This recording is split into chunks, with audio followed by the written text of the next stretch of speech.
पावसाळ्यात यंदाही मुंबईकरांची दैना होत असल्याचं चित्र आहे। मुंबईकरांचा यंदाही पावसाळ्यातील प्रवास खड्ड्यातूनच करावा लागतोय। काही ठिकाणी रस्त्यांवर खड्डे आहेत तर रस्त्यांचं लेव्हलिंग नसल्यानं वाहन चालकांची तारांबळ सुरू आहे। तर दुसरीकडे मुंबईतील नाले सफाईची 81% कामं पूर्ण झालीत।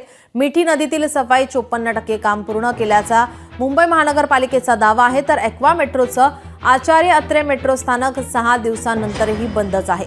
सोमवारच्या पावसातील पाणी गळतीनंतर दुरुस्तीची कामं सुरू आहे। आपण ही 3 दृश्य पाहतोय।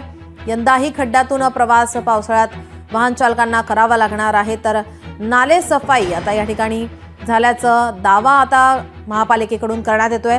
तर एक्वा अत्रे स्थानक अजूनही बंद आहे। पहिल्याच पावसात मेट्रोला पावसाचा फटका बसलेला आहे। गळती झालेली पाहायला मिळाली होती आणि त्यानंतर आता या ठिकाणी काम सुरू आहे। स्थानक 6 दिवस झाले बंद आहे।